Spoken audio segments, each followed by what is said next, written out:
एक घने जंगल में एक शक्तिशाली शेर रहता था जिसका नाम था रुद्र। रुद्र की दहाड़ से पूरा जंगल कांपता था और सभी जानवर उससे डरते थे। लेकिन रुद्र बहुत घमंडी था। उसे लगता था कि जंगल में उससे चतुर और ताकतवर कोई नहीं है।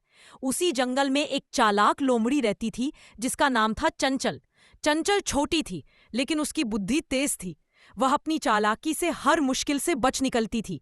एक दिन रुद्र ने जंगल के सभी जानवरों को इकट्ठा किया और ऐलान किया, मैं जंगल का सबसे चतुर और ताकतवर राजा हूं।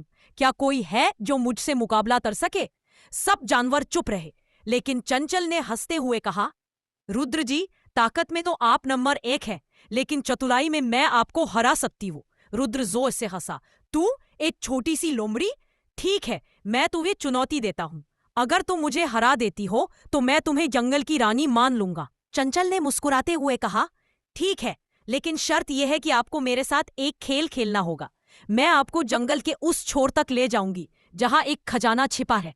अगर आप वहां पहुंच गए तो आप जीत जाएंगे, लेकिन रास्ते में मेरी बात मानना होगी। रुद्र को यह आसान लगा और वह मान गया। अगले दिन सुबह चंचल रुद्र को लेकर जंगल के गहरे हिस्से में चली गई। रास्ते में एक गहरी खाई थी जिसके ऊपर एक पतला लकड़ी का पुल था। चंचल ने कहा, रुद्र जी, इस पुल को पार करना है, लेकिन धीरे धीरे, क्योंकि यह कमजोर है। रुद्र ने घमंड में चंचल की बात अनसुनी की और तेजी से पुल पर चढ़ गया, लेकिन उसका वजन इतना था कि पुल टूट गया और रुद्र खाई में गिरते गिरते बचा। चंचल ने हंसते हुए कहा, मैंने तो कहा था धीरे चलिए, ताकत के साथ बुद्धि भी चाहिए। आगे बढ़ते हुए चंचल ने रुद्र को एक गुफा के पास रोका। यहाँ खजाना है, लेकिन गुफा में एक जादुई पहेली है।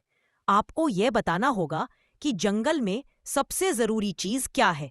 रुद्र ने गर्व से कहा, ताकत, ताकत ही सब कुछ है। चंचल ने सिर हिलाया और कहा, गलत। जंगल में सबसे जरूरी है बुद्धि। ताकत आपको शिकार दिला सकती है, लेकिन बुद्धि आपको जिंदा रखती है। यह कहकर चंचल ने गुफा के पास एक छोटा सा पत्थर हटाया जहां से चमकता हुआ एक कीमती रत्न निकला। रुद्र हैरान रह गया। उसने चंचल की तारीफ की और कहा, तुम सचमुच चतुर हो। मैंने सीख लिया कि ताकत के साथ बुद्धि का होना भी जरूरी है। उस दिन से रुद्र और चंचल अच्छे दोस्त बन गए। रुद्र ने चंचल को जंगल की सलाहकार बनाया और जंगल में शांति और समृद्धि बनी रही। सीख, ताकत के साथ साथ बुद्धि का इस्तेमाल करने से हर मुश्किल आसान हो जाती है।